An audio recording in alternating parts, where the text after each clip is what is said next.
Chapitre 25. Les deux pèlerins rencontrent Évangéliste.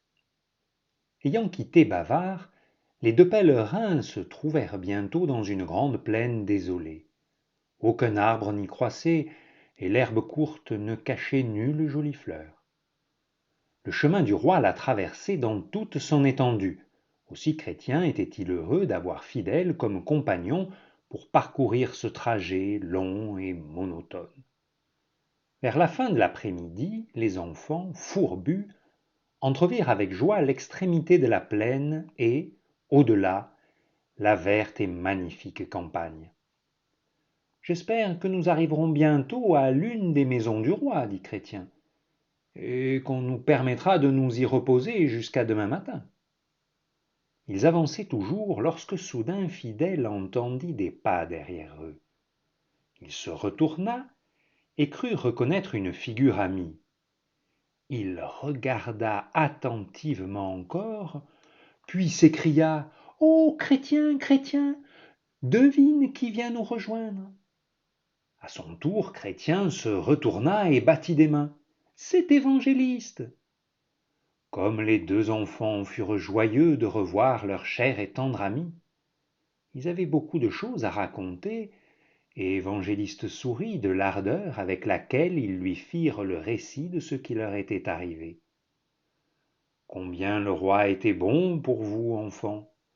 Vous avez rencontré des ennemis, et vous avez vécu des moments difficiles, mais il vous a toujours secouru et vous aidera encore si vous avez confiance en lui. »« Oui, je sais qu'il nous aidera, dit Chrétien. » Fidèle se contenta de serrer plus fortement la main d'Évangéliste qu'il tenait entre les siennes. Il était timide et ne parlait pas volontiers, mais Évangéliste savait qu'il aimait le roi du fond du cœur et que si les soldats du méchant prince l'attaquaient, il se défendrait aussi vaillamment que Chrétien. « Voulez-vous nous parler encore de la route ?» demanda Chrétien. « Sera-t-elle maintenant plus facile ou faudra-t-il passer de nouveau par des endroits terribles ?» Évangéliste devint sérieux.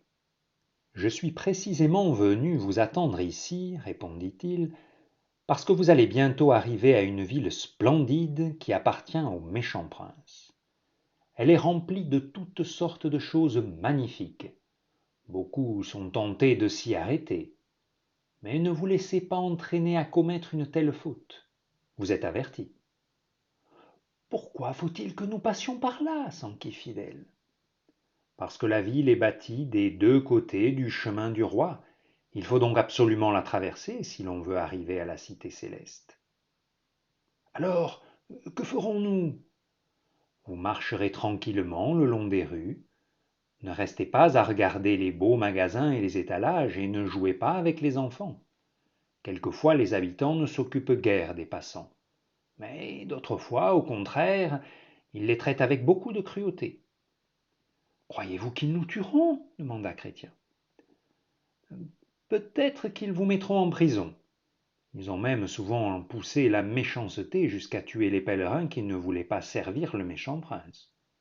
Que votre cœur ne se trouble point, et ne craignez point, car si c'est là que vous devez mourir, le roi enverra ses anges qui vous porteront aussitôt à la cité céleste, et vous n'aurez plus jamais à affronter de danger, plus jamais rien à souffrir. » Comme le soleil se couchait, Évangéliste prit congé des deux garçons.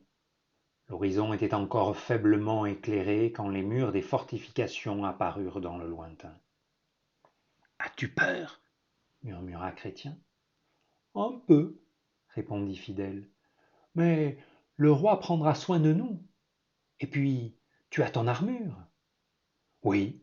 Oh, si seulement tu étais entré au palais magnifique, tu en aurais une, toi aussi. »« Cela ne fait rien, dit Fidèle. Je resterai à côté de toi. Et si les citadins me tuent, alors je n'aurai plus d'ennemis à combattre. » Il mit sa main dans celle de Chrétien, et Chrétien pensa au roi, essayant de ne pas avoir peur. Cependant, il n'était qu'un bien faible garçon.